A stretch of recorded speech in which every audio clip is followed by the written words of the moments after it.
Hello అండి, welcome to our channel. It's me స్వర్ణ. ఈ మధ్యనే ఒక స్నాక్స్ వీడియోని నేను పోస్ట్ చేశాను కదా, అది బాగా వైరల్ అవ్వడంతో చాలామంది కామెంట్ చేస్తున్నారండి. ఇలాగే ఈజీగా హెల్తీగా ఉండే స్నాక్స్ రెసిపీస్ చూపించండి అని చెప్పి మీ అందరి కోసం ఇదిగోండి మరొక మంచి స్నాక్తో మీ ముందుకు వచ్చేసాను. చూస్తున్నారు కదా, చాలా టేస్టీగా ఉంటుంది. ఇంకెందుకు ఆలస్యం చేయకుండా రెసిపీలోకి వెళ్ళిపోదామా? మీరు దానికంటే ముందు వీడియోకి లైక్ చేయటం మాత్రం మర్చిపోవద్దు. అలాగే రెసిపీ ఎలా అనిపించింది అన్నది కామెంట్ చేయండి. ముందుగా అయితే ఉల్లగడ్డల్ని తీసుకున్నాను, అవే అండి పొటాటోస్ని చక్కగా కడిగేసి నేనైతే ఒక మీడియం సైజ్ లేదా పెద్దవి అనుకోండి ఒక 3 తీసుకున్నాను. అవి మునిగే వరకు నీళ్లు వేసి ఒక 3 విజిల్స్ రానిచ్చానండి. మనకు ఎక్కువగా ఉడకకూడదు అనమాట ఈ పొటాటోస్ అనేవి. చల్లగా అయిన తర్వాత తొక్క తీసేసి తురిమి పక్కకు పెట్టేసుకోండి.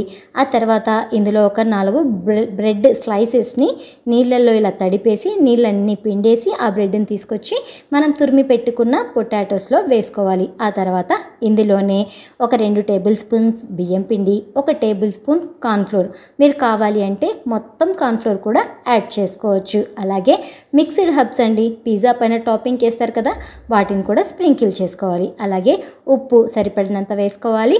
కారం వచ్చేసి జస్ట్ 1 టీ స్పూన్ వేసుకుంటే సరిపోతుంది. అలాగే చక్కగా చిన్నగా కట్ చేసి పెట్టుకున్న కొత్తిమీరను కూడా వేసేసుకొని అన్నింటినీ కూడా చక్కగా కలుపుకున్న తర్వాత ఒక ప్లేట్లో ఇలా నూనెను రాసేసుకోండి. ఎందుకంటే కింద ప్లేట్కు అతకకుండా ఈజీగా లేచి వస్తుందన్నమాట. అప్పుడు మనం తయారు చేసుకున్న డఫ్ అంతా కూడా రెక్టాంగిల్ షేప్లో స్ప్రెడ్ చేసుకోవాలి. చేసుకున్న తర్వాత ఇలాగా మనకు ఏ షేప్ కావాలి అంటే ఆ షేప్లో కట్ చేసుకోవచ్చండి. ఇదే షేప్ కావాలి అని రూల్ ఏం లేదు. కాకపోతే నేను పిల్లలు కొంచెం డిఫరెంట్గా ఉంటుంది కదా అని చెప్పేసి ఇలా చేశాను. లాస్ట్లో కొంచెం పిండి మిగిలితే దాన్ని నేను స్టిక్స్ లాగా చేశాను అనమాట. మీరు కావాలి అంటే స్క్వేర్ షేప్లో చేసుకోవచ్చు, లేదా ఇంతకంటే చిన్న సైజులో చేసుకోవచ్చు, లేదా మీ ఇష్టం అండి, సర్కిల్ షేప్లో కూడా చేసుకోవచ్చు. ఎలా కావాలి అంటే అలా మనము వీటిని కట్ చేసుకోవచ్చు అనమాట. చాలా బాగుంది రెసిపీ అయితే. పిల్లలు అయితే చాలా ఇష్టంగా తింటారండి. ఇంటి దగ్గర ఉంటున్నారు కదా, ఎంతసేపు బయట తిండి అడుగుతూ ఉంటారు. వాళ్ళకి బయట తిండి అవసరం లేకుండా చక్కగా ఇంట్లో ఇలా ట్రై చేయండి. నేను వాడిన బ్రెడ్ కూడా బ్రౌన్ బ్రెడ్ అండి. అండ్ ఆయిల్ చూసారు కదా, ఎక్కువగా ఆయిల్ వేయలేదనమాట. అంటే మనం ఎక్కువ ఆయిల్ వేస్తే దాన్ని డీప్ ఫ్రై అంటారు.